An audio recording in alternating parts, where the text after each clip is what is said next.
Inilah Radio Talk bersama Kompolnas. Selamat pagi pendengar. Hingga saat ini di penghujung tahun 2022, kasus terorisme masih terus terjadi di Indonesia. Baru-baru ini kita misalnya mendengar kejutan adanya aksi, ledakan bom bunuh diri yang terjadi di Mapolsek Astana Anyar di Bandung, Jawa Barat beberapa waktu lalu. Nah, bagaimana menolak stigmatisasi kejahatan atas nama agama? Mampukah menyurutkan aksi terorisme, aksi radikalisme? Pagi ini kami bahas dalam Radio Talk bersama Kompolnas RI, dan hari ini memasuki episode ke-6, dan narasumber kita adalah Komisioner Kompolnas dari tokoh masyarakat. Ya, sudah ada di depan saya, Haji Muhammad Dawam, SHI MH. Nanti kami buka line telepon untuk Anda 0215869000, SMS atau WhatsApp di 0811806543. Karena kami hanya akan membuka kesempatan dua pendengar. Bagi Anda yang tidak kebagian, Anda bisa menyampaikan pertanyaan melalui WhatsApp, ya, SMS atau WhatsApp di 0811806543. Saya Swiri akan bersama Anda hingga pukul 8.30 waktu Indonesia Barat.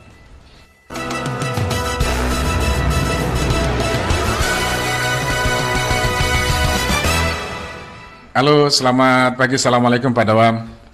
Selamat pagi Mas Wiryo. Alhamdulillah sehat Pak ya. Alhamdulillah sehat selalu. Akhirnya kita bertemu Pak di ruang Kompolnas. Ini podcast ya Pak ya? Ini podcast ruang Kompolnas untuk menyampaikan aspirasi dan informasi dan edukasi kepada masyarakat melalui Kompolnas Channel di sini. Iya. Baik. Seperti episode sebelumnya, misalnya sebelum kita memulai satu topik, kami memberikan kesempatan kepada Kompolnas untuk menjelaskan kepada masyarakat apa sebetulnya tugas dan fungsi Kompolnas. Silakan. Ya, terima kasih Mas Wiryo. Ini hal yang sangat menarik bagi saya. Alhamdulillah kesempatan ini kepada pemirsa yang dimanapun berada, saya sampaikan salam hormat, salam sejahtera, salam presisi bagi kita semuanya. Alhamdulillah pada kesempatan pagi hari ini kita bersama dengan Mas Wiryo untuk menyampaikan beberapa hal, bahwa pada prinsipnya Kompolnas ini memiliki tugas utama hanya dua, Pak. Yang pertama adalah membantu Presiden di dalam merumuskan arah kebijakan Polri, itu yang pertama. Dan kemudian yang kedua adalah memberi pertimbangan kepada Presiden terkait pengangkatan dan pemberhentian Kapolri. Jadi tugas utamanya hanya dua itu. Dalam konteks tugas utama ini diberikan wewenang beberapa hal, yaitu terkait masalah wewenang di dalam hal memberikan pertimbangan kebijakan terkait kepolisian Republik Indonesia yang diberikan Kompolnas kepada Bapak Presiden. Oleh karenanya, Kompolnas juga melakukan satu penelitian khusus yang ini bersumber dari data-data resmi yang dikaji secara ilmiah, dan juga data-data resmi yang didapatkan oleh anggota-anggota jajaran Kepolisian Republik Indonesia dari Mabes, dari Polda, dan dari Polsek seluruh tanah air untuk mendapatkan informasi yang selengkap-lengkapnya dan sejujur-jujurnya. Dan kemudian yang ketiga adalah temuan-temuan lapangan secara langsung yang didapatkan oleh Kompolnas dari berbagai macam diskusi dengan kelompok-kelompok masyarakat.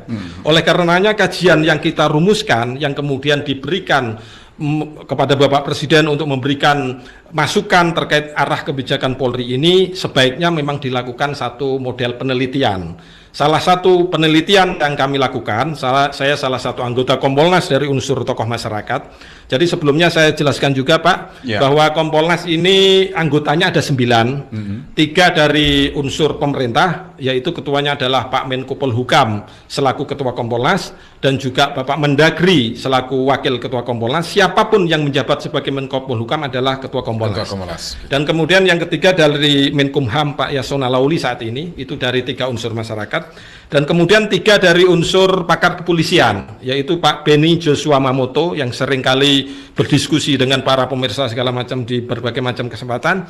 Dan kemudian yang kedua Pak Puji Hartanto Iskandar dari pakar kepolisian di bidang operasional kepolisian. Beliau pernah menjabat di beberapa Polda sebagai Kapolda, dan juga salah satunya adalah akademisi dari PTIK Pak Wahyu Rudanto dari 3 unsur pakar kepolisian. Kemudian 3 dari unsur tokoh masyarakat, saya salah satunya Muhammad Dawam, saya yang salah satunya adalah Pak Yusuf, dan kemudian yang berikutnya adalah Bu Pungki Indarti yang juga sering sebagai juru bicara Kompolnas di dalam memberikan informasi-informasi internal Kompolnas kepada pihak luar. Itu dari komposisi Kompolnas, dan kedudukan Kompolnas juga adalah di bawah dan langsung bertanggung jawab kepada Bapak Presiden. Oleh karenanya di dalam merumuskan arah kebijakan Polri ini, kami susun berbagai macam tema-tema kajian. Saya salah satunya mengusung tema selama 2 tahun ini adalah tentang deradikalisasi paham ekstrim keagamaan di Indonesia. Bagaimana mensikapi terkait masalah paham radikal ekstrim yang mengarah kepada aksi tindak pidana terorisme.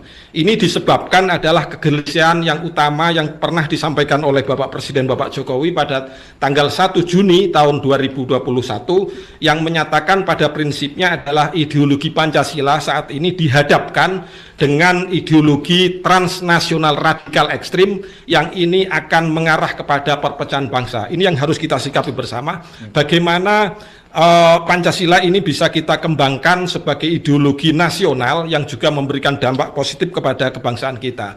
Jangan sampai ada ideologi lain yang mencoba merubah Pancasila. Nah, ini adalah satu tema yang kemudian kami rumuskan karena apa? Hampir semua teman-teman kita yang terpapar dengan isu radikalisme ekstrem keagamaan yang mengarah kepada tindak pidana terorisme ini adalah mencoba mengganti Pancasila dengan ideologi yang lain. Ini apapun bentuknya, apakah Indonesia sudah makmur, adil dan segala macam, kalau sistemnya ini bukan khilafah, mereka masih ngebom. Dia menjadikan sistem khilafah ini dijadikan sebagai tujuan, bukan sebagai sarana. Kalau selama ini di Indonesia ini Pancasila ini adalah sebuah sarana untuk menjadikan masyarakat adil, makmur dan sejahtera.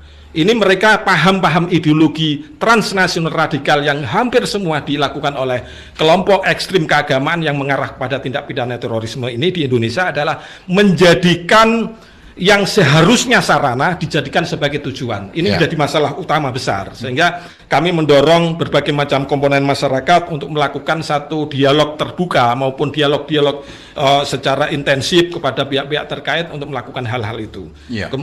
Kira-kira seperti itu, Pak. Artinya ini sangat relevan dengan tema kita pagi ini ya. Insya Allah ada salah satu yang bagaimana stigmatisasi kejahatan atas nama agama yang kemudian kemarin peristiwa di Astana Anyar ya. Betul. Pak, kita tahu bahwa di aksi bom bunuh diri itu yang dilakukan oleh seseorang ya, lone wolf istilah yang biasa dikenal. Nah, bagaimana Kompolnas merespon hal itu? Ini kan kejadian satu tindak pidana terorisme ini bukan kejadian tunggal.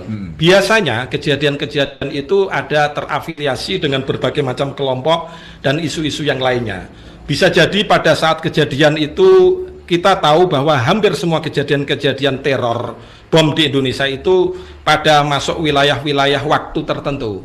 Biasanya seperti itu, dan biasanya pula kejadian ini tidak berdiri sendiri. Jadi ini kalau dinyatakan sebagai tindakan individu segala macam, menurut saya ini perlu untuk dilakukan telaah lebih jauh, karena ideologi yang mengarah kepada terorisme ini adalah ideologi yang juga tidak berdiri sendiri. Jadi menurut saya ini perlu pendekatan secara komprehensif, bagaimana pemerintah bekerja sama dengan aparat penegak hukum dan juga kepada semua masyarakat termasuk komponen bangsa terkait masalah di bidang-bidang tertentu untuk ikut terlibat langsung untuk memberikan edukasi kepada rekan-rekan kita yang terpapar maupun yang belum terpapar. Ada dua komponen, yang belum terpapar maupun yang sudah terpapar, harus kita lakukan edukasi secara komprehensif. Artinya meskipun mereka dilakukan oleh seorang diri, tetapi proses menuju dia melakukan itu banyak orang yang terlibat di sana, maksudnya. Menurut saya banyak yang terlibat, karena dia di proses pertama seseorang direkrut sebagai kelompok terorisme ini juga itu bukan sendiri. Terindikasi bahwa kejadian yang di Astana Anyar ini juga kelompok JAD yang itu terafiliasi dengan ISIS. ISIS dan JAD dan JI dan segala macam ini tujuan utamanya adalah mendirikan Indonesia ini sebagai khilafah, bukan Pancasila. Tujuan utama hampir semua teman-teman teroris seperti itu. Ini salah sekali karena menjadikan sarana yang seharusnya wasilah dijadikan sebagai goyah, sebagai tujuan akhir. Ini menjadi problem. Semua tindak pidana terorisme yang di Indonesia yang kami teliti itu menunjukkan hal ke sana. Sehingga ini diperlukan hubungan antara agama dengan negara ini harus clear. Hubungan antara negara dan agama dan dengan negara, agama dan Pancasila ini harus clear. Ini kawan-kawan ini menurut saya belum clear di tingkat masalah ini. Belum clear karena menganggap bahwa urusan agama adalah sendiri, urusan negara adalah sendiri. Ini belum clear. Saya berharap semua rekan-rekan dan semua pemirsa yang ada di rumah, saya ingin mengutip dari pendapat Imam Ghazali yang menurut saya sangat relevan dan ini sangat banyak sekali dikutip. Salah satunya yang mengutip dalam konsep negara adalah Dr. Yusuf Al-Qaradawi. Itu banyak dikutip di mana-mana menyebutkan bahwa isinya begini. Ad-dinu wal mulku tau'aman. Agama dan negara ini adalah dua sisi mata uang yang tidak terpisahkan. Sehingga kolaborasi antara agama dan negara ini harus bersatu. Kita sendiri sering mendengar kalau dalam lagu-lagu kebangsaan kita, misalkan hiduplah jiwanya, bangunlah jiwanya, bangunlah raganya. Itu adalah penyatuan antara ideologi dan negara. Ini juga harus menyatu. Kalau tidak menyatu, sampai kapanpun mereka menyatakan bahwa selama Indonesia masih makmur, selama pemimpinnya jujur, bom tetap meledak, selama tidak dilakukan pendirian khilafah di Republik ini. Ini yang menyatakan langsung dari Ali Imran. Ali Imran dulu sudah menyatakan seperti itu. Ini salah satu simbol dari semua pendapat-pendapat terorisme yang saya anggap seperti itu. Sehingga ini perlu diluruskan kembali bahwa agama, terutama agama Islam dan agama yang lain yang di Indonesia, yang diakui oleh di Indonesia ini, saya berharap seluruh umat beragama di Indonesia ini menganggap agama ini adalah agama damai, bukan agama yang tidak damai. Agama ramah untuk menghindari agama yang tidak ramah. Agama kemanusiaan untuk menghindari agama yang menolak sisi aspek kemanusiaan. Agama yang menghidupi, bukan agama yang orientasinya adalah bunuh diri. Agama yang jihad, bukan agama yang teror. Mereka menganggap jihad dan teror ini juga menurut kami adalah pemahaman yang tidak tepat, karena teror yang dilakukan oleh mereka mengatasnamakan jihad, tetapi jihad yang sebenarnya adalah membangun sistem yang rusak menjadi sistem yang salah. Sementara teror adalah merusak bangunan yang sudah terjadi, dihancurkan, itu adalah nama teror. Sementara mereka menganggap teror yang dilakukan itu adalah jihad. Ini adalah salah kaprah juga, karena pengertian jihad adalah orientasi seseorang untuk melakukan perbaikan sistem yang awalnya tidak baik menjadi baik, itu adalah jihad. Sementara teror adalah merubuhkan sistem yang awalnya baik menjadi tidak baik, itu menjadi teror. Yang dilakukan kawan-kawan mereka ini, Masya Allah, mereka mungkin harus sering diskusi dengan berbagai macam kelompok masyarakat. Terima kasih. Baik, Pak Dawang, kembali ke kasus yang terjadi di Astana Anyar Bandung. Nah, apakah Kompolnas melihat bahwa ini kelalaian dari petugas kita atau kelihayan dari mereka kelompok ini yang meledakkan diri di Astana Anyar? Menurut saya dari unsur pemerintah dan jaringan keamanan ini sudah cukup baik.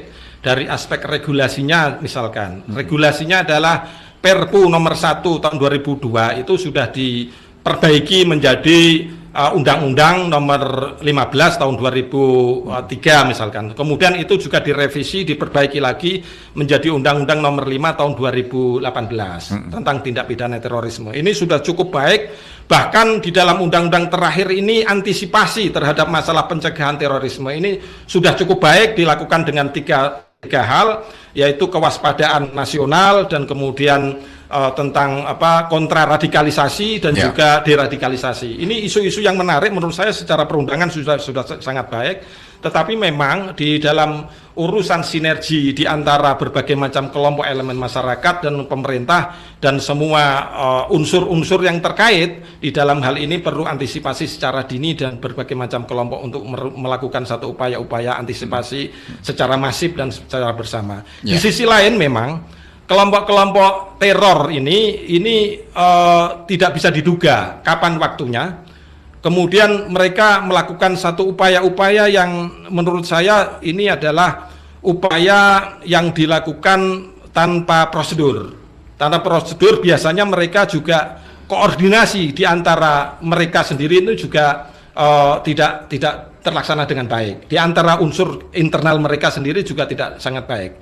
Ini menjadi masalah baru ketika dalam proses penanganannya tidak secara maksimal. Sehingga saya mendorong semua ini kebijakan yang dilakukan pemerintah ini memang sebaiknya adalah komprehensif, termasuk sarana prasarana terkait masalah sarpras terhadap masalah proses hukum kita misalkan contohnya proses penindakan di lapas maupun di rutan itu saya pernah mendapatkan informasi dan melihat secara langsung, misalkan contohnya adalah rutan Cikeas. Itu adalah salah satu contoh menurut saya rutan yang sangat baik di dalam untuk melakukan satu proses penindakan hukum. Di situ di dalamnya proses penyidikan agak ada di dalam dan kemudian satu sel, satu warga, satu sel dihuni oleh satu orang dan kemudian itu bisa termonitor dengan baik. Kalau kemudian salah satu lapas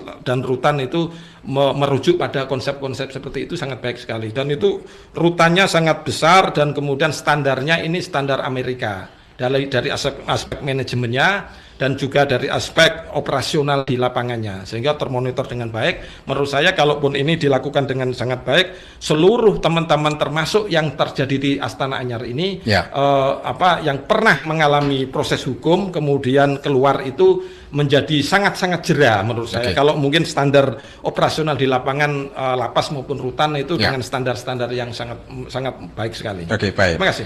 Baik, Pak Daud, kita jeda sejenak, nanti kita buka line telepon untuk pendengar setelah ini, dan pendengar silakan Anda bisa sampaikan pertanyaan Anda di 0215869000, SMS WhatsApp di 0811806543. Anda yang menyaksikan siaran ini melalui Facebook, Instagram ataupun juga YouTube, silakan Anda juga bisa ajukan pertanyaan di kolom tersebut.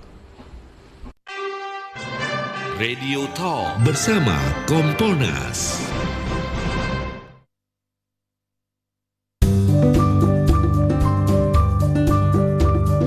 Jadikan liburan akhir tahun 2022 sebagai momen untuk healing dan membangun bonding antar keluarga Anda.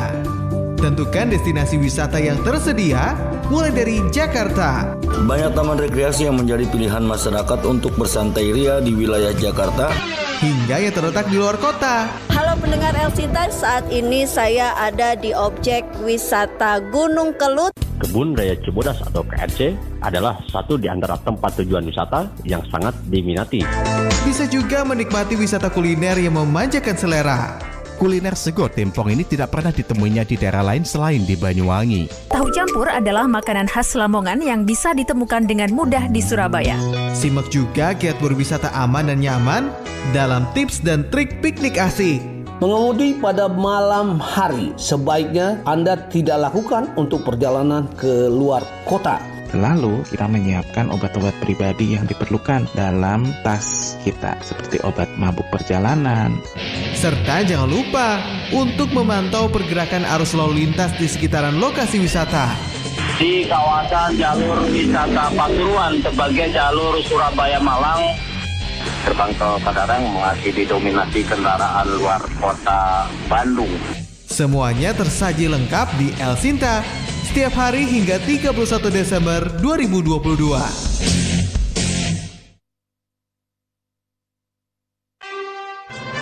Radio Talk bersama Komponas. Baik, saya langsung sapa ada pendengar yang sudah bergabung, Mbak Daom ya, ada Mbak Aulia dari Bandung. Kemudian juga pendengar kedua ada Mas Tom dari Jakarta. Saya sapa dulu. Halo Mbak Aulia dari Bandung, silakan Mbak Aulia. Halo.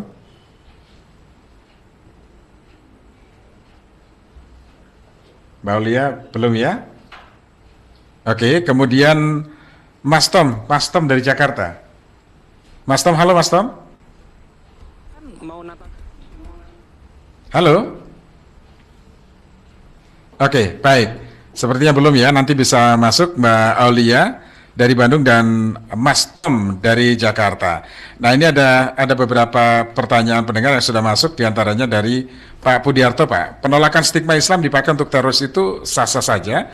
Muslim di Indonesia sangat besar di dunia, selayaknya pemuka agama Islam harus dapat memanfaatkan umat yang sangat besar ini untuk membangun SDM. Membangun SDM dan kebangsaan dengan mengawali pembangunan SDM berkualitas melalui kualitas beragamanya. Nah, ini penting juga ya. Kemudian bisa langsung ditanggapi dulu Pak Dawam, silakan. Ini dari Pak Pudiarto ya. Terima kasih Pak Budiarto. Ini menurut saya memang gagasan yang sangat ideal bahwa seluruh umat Muslim dan umat-umat keagamaan yang lain di Indonesia ini memang sebaiknya memang untuk sama-sama untuk memberikan edukasi umat bagi masing-masing beragama, sehingga umat beragama ini bisa memberikan dampak positif kepada fungsi-fungsi negara. Sehingga kalau agama dari spirit keagamaan menuju konsep kenegaraan, menurut saya ini akan menjadi sangat baik ke depan untuk Indonesia, karena tidak mungkin seorang agamawan ataupun konsep agama ini menawarkan kejahatan. Itu pasti seperti itu. Dan tidak mungkin juga agama menawarkan menolak hukum yang berlaku. Karena hukum yang berlaku di Indonesia ini juga relevan dengan tugas-tugas keagamaan. Jadi agama dan fungsi negara ini harus menyatu dalam konsep membangun Indonesia yang lebih sejahtera. Saya rasa seperti itu. Jadi tidak ada kaitan stigmatisasi agama dianggap sebagai kejahatan, ini adalah agama-agama tertentu. Karena madhab ataupun agama dari seorang teroris ini adalah madhab yang tidak beragama. Mereka, seorang teroris ini kami anggap tidak memiliki agama, karena agama tidak mengajarkan satu standar-standar teroris seperti itu. Pembunuhan misalkan, pembunuhan satu orang di dalam konsep agama ini ibaratnya adalah membunuh seluruh masyarakat sejagat raya. Jadi itu konsep teroris sangat berbeda dengan konsep agama. Oke, Pak Dawam, kita ketahui bahwa pelaku yang tewas kemarin sebagai pelaku bom bunuh diri itu kan ternyata dia pernah menjadi narapidana kasus terorisme, Dan kita tahu bahwa kita ada program deradikalisasi. Nah, apakah dengan kejadian itu perlu ada peningkatan atau perbaikan dari deradikalisasi tersebut, Pak Dawam? Menurut saya perlu, Pak. Ini ada Densus sudah melakukan satu upaya yang sangat baik. Misalkan teman-teman yang setelah terpapar radikal ekstrim keagamaan yang mengarah pada tindak pidana terorisme, yang setelah dipenjara, setelah ex napiter bahasanya, itu dilakukan satu upaya deradikalisasi dengan membangun kerjasama dengan tokoh-tokoh agama. Salah satunya adalah Gus Baha. Di Semarang ini kerjasama dengan Densus dan juga Polda Semarang sudah berlangsung selama 4 tahun dan alhamdulillah posisinya baik. Ini menurut saya sangat relevan karena apa? Karena guru-guru agama yang memiliki sanad keilmuan. Sanad keilmuan ini apa? Sanad ini adalah bagian dari agama. Al-isnadu minaddin. Sanad atau mata rantai keilmuan agama ini adalah bagian daripada agama itu sendiri. Kalau kemudian memahami agama tanpa memiliki sanad keilmuan, ini adalah pemahaman agama yang terputus. Sehingga kalaupun kita mengaji kepada guru-guru yang memiliki sanad keilmuan, ini adalah sangat tepat karena mereka pasti mengajarkan dari 3 unsur. Unsur teologis, unsur yuridis, dan unsur etik.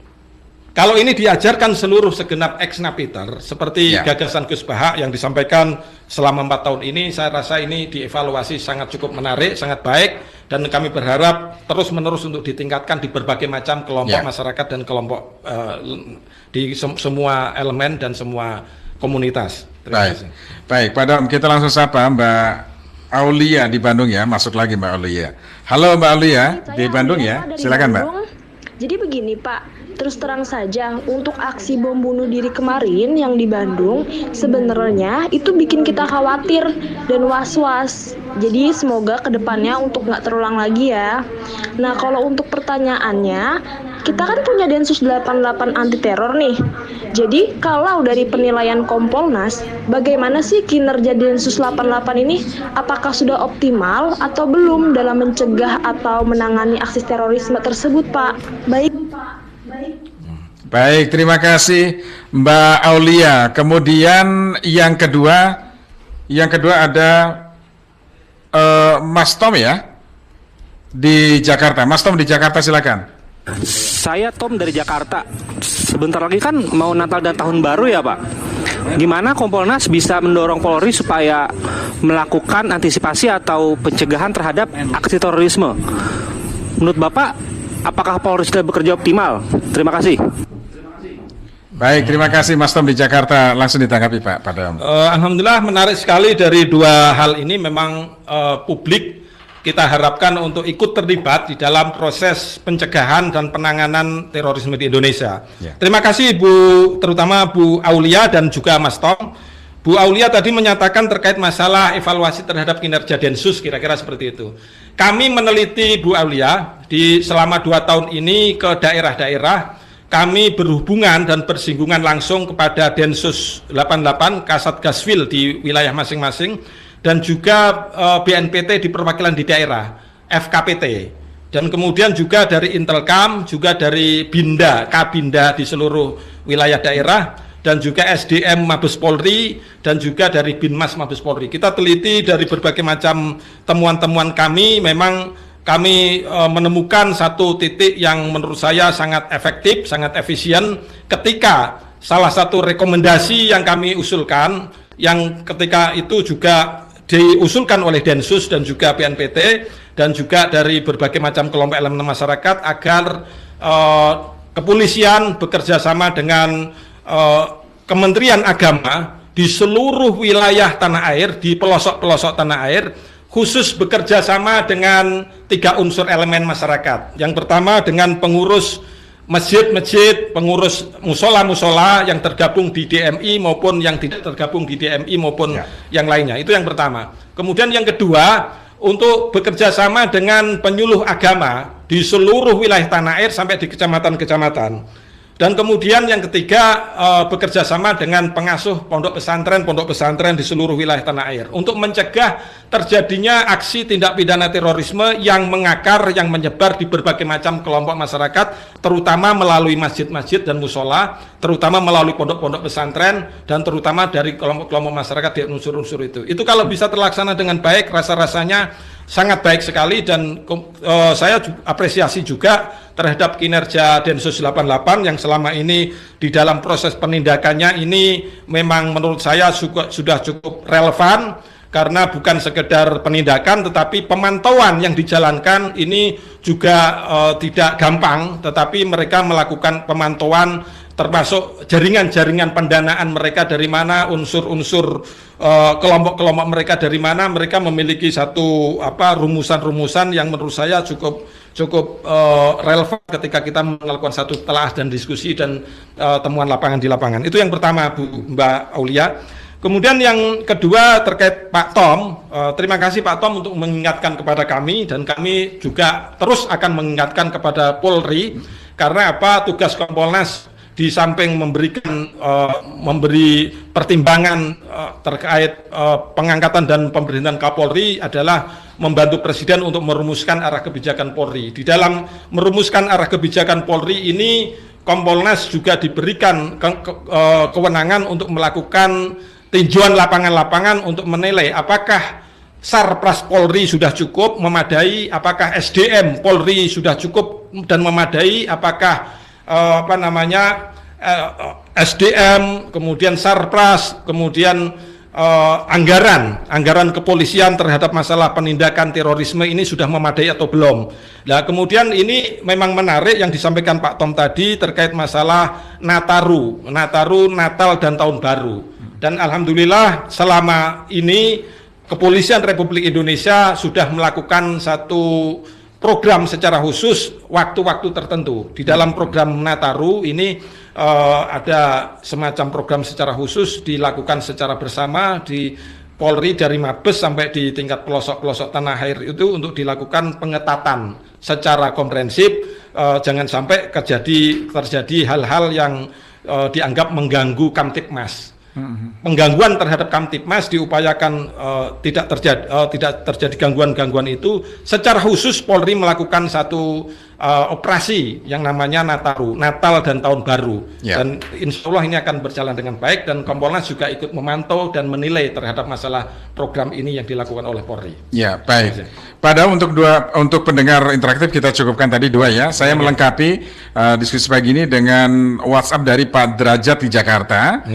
Agama Islam adalah agama yang menghargai agama lainnya. Kalaupun ada yang melakukan terorisme, ini jelas cara mereka bukan jihad bela Islam. Ya, kemudian rekayasa, tipu daya membawa agama Islam, ya membawa agama Islam supaya dapat dukungan orang-orang yang beragama Islam yang sejatinya yang cinta damai, kira-kira begitu. Jadi kelompok teroris ini hanya mempermalukan agama Islam yang sebenarnya, yang tidak mengajarkan kekerasan ataupun membunuh orang lain. Itu pertama. Kemudian kedua dari Pak Mul Akbar, ya. Kenapa waktu Orde Baru dulu teroris dibasmi tuntas hanya 1, 2, 3 kali kepruk begitu ya? Padahal nggak dibentuk lembaga khusus anti teror dan tanpa dana yang banyak.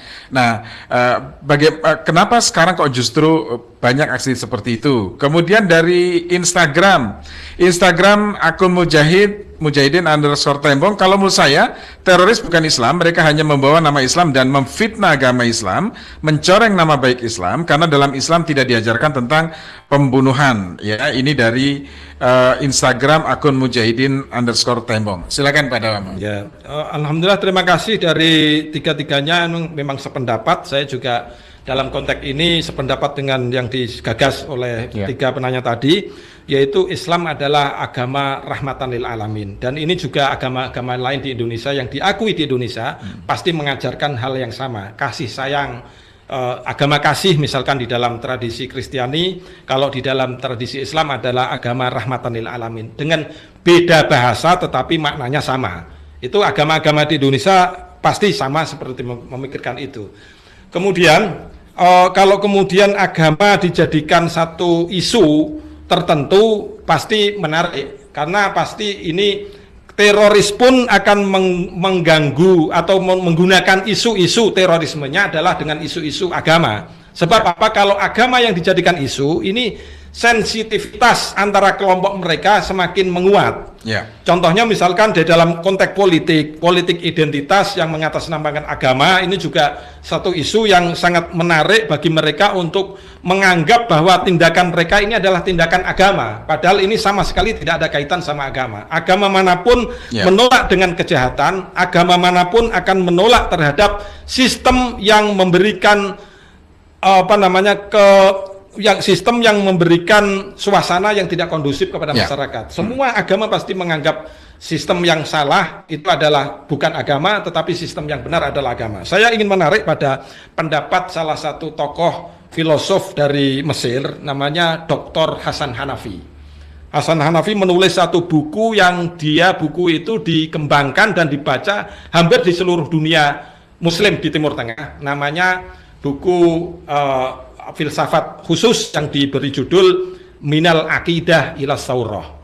Akidah, ideologi itu harus dicanangkan di dalam bentuk operasional untuk membangun sistem negara yang lebih baik. Mendobrak sistem kedoliman itu adalah minal aqidah ila saurah. Dari ideologi menuju pendobrakan sistem negara dari yang tidak baik menjadi lebih baik. Itu kalau dijadikan satu spirit menjadi sangat relevan di dalam pengembangan antara hubungan agama dengan negara. Justru agama memberikan dampak positif kepada keberlangsungan negara.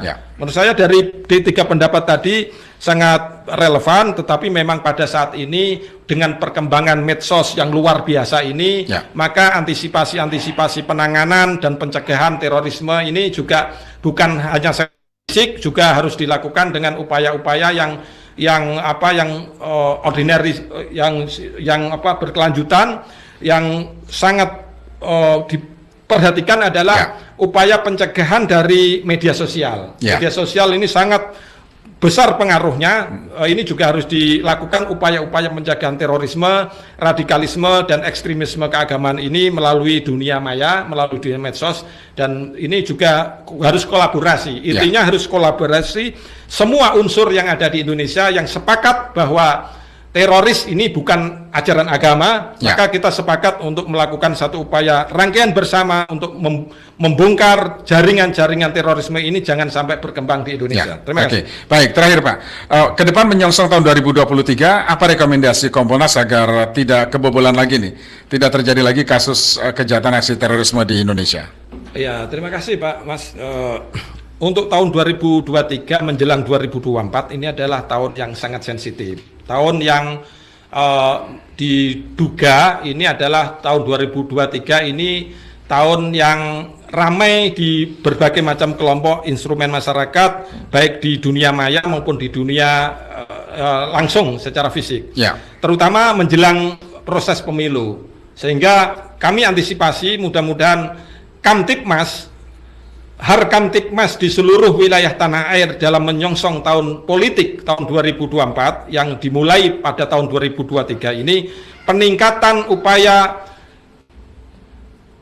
keamanan, sistem keamanan dalam negeri yang dilakukan Polri ini akan semakin baik dan semakin kondusif. Dan kami sebagai Kompolnas tetap akan terus memantau perkembangan ini dan insya Allah akan selalu berkoordinasi kepada pihak-pihak terkait untuk melakukan upaya-upaya pencegahan terhadap masalah isu-isu yang memberikan dampak yang negatif kepada keamanan sistem keamanan dalam negeri ini, terutama menjelang pemilu dan dikaitkan dengan isu radikalisme keagamaan ekstrim dan juga isu tentang terorisme di Indonesia. Ya, baik. Nah, barangkali ada informasi yang ingin disampaikan masyarakat berkait dengan peran serta masyarakat ya, Pak, untuk aduan dan lain sebagainya.